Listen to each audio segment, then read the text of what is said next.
Hello, true crime lovers. Welcome to True Crime with Bushe. On today's case, we'll be talking about the railway killer, Themba Vilakazi.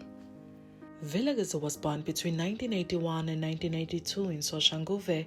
Soshanguve is a town located about 30 kilometers north of Pretoria, Gauteng, South Africa, along Mabopane and Garankuwa.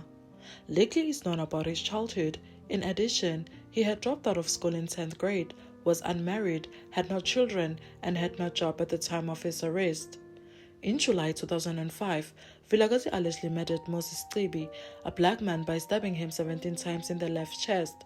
Although the man died on the grass next to the train track, Vilakazi dragged his body onto the tracks and stole his shoes before fleeing. Tsibi's body was discovered after being hit by a train. Investigators initially believed his death was an accident or suicide until they realized the nature of his injuries. Tsibi's clothes were found in a nearby bush and there were no puncture wounds, meaning Tsibi was naked before being stabbed. On July 23, 2005, another body was found next to the train tracks at the Bella Ombre Plaza. The victim, was unidentified, died from being stabbed 54 times in the chest, back, and arm. The victim's clothing was found at the scene but not on him, and there were no puncture wounds through the clothing. His shoes are also missing. The phrase, 7 left, is written in red on a bed next to the body. At the time, detectives were not sure if the message was written by the author or not related to the case. Vilakazi later confessed to being behind the post, claiming that he wrote it because he wanted to kill 7 other people. On August 11, 2005, Vilakazi stabbed Michael Mogaba, another black man, 24 times in the neck and upper left chest, killing him. Mogaba tried to run away, but Vilakazi caught up with him, stripped him of his clothes, and murdered him. His body was discovered near the Pretoria Zoo, on the street where the last victim was found. DNA was at the scene, but authorities were not able to match it with any known suspects. They also found an area that someone, probably the attacker, was occupying. There, police found a crucifix and a pornograph magazines, among other items. The next victim was a black prostitute from Sunnyside, whose body was found in Brooklyn near the first victim. She was stabbed in the neck and right shoulder, and her clothes were strewn across the area. However, due to the victim's gender, investigators don't know if her murder was related to Vilakazi or if it was just a coincidence. After detectives investigated the cases and find no clues, the 6-man task force disbanded and they move on to other cases. At about 11 p.m. on November 11, 2005, Vilakazi stabbed 11-year-old Rapela Aaron Masango to death with a knife in the chest and neck. Unlike the previous victims, Masango was shirtless and was found in his school uniform. He was also killed in a different area from the other victims. Due to the difference, this case is not relevant to the others.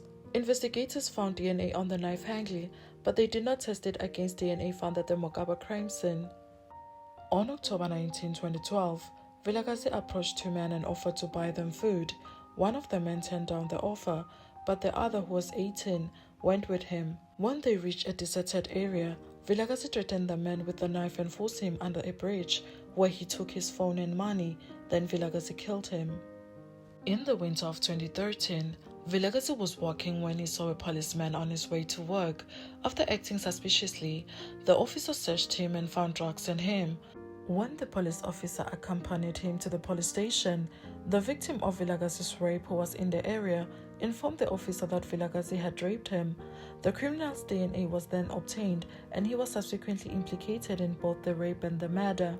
He then confessed to his crimes, claiming that the devil had ordered him to kill people.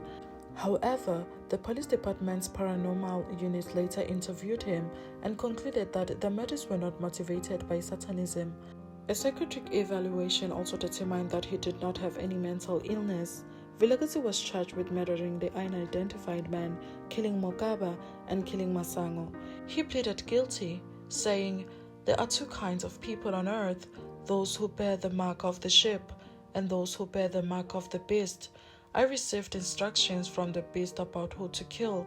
I received instructions from the underworld to kill 3 people that I then followed." At one point, he had 666 and Satanist tattooed on his forehead. He also has several other satanic tattoos on his chest and back. In court, he was sentenced to life in prison for the murder of Masango and 18 years in prison for adult murder. The judge also ordered him to attend a psychotherapy and a sex offender program in prison. That is it for me for today, true crime lovers. Don't forget to tell your friends to tell their friends to stay safe, be vigilant, and stay away from creeps. See you next time. Bye bye.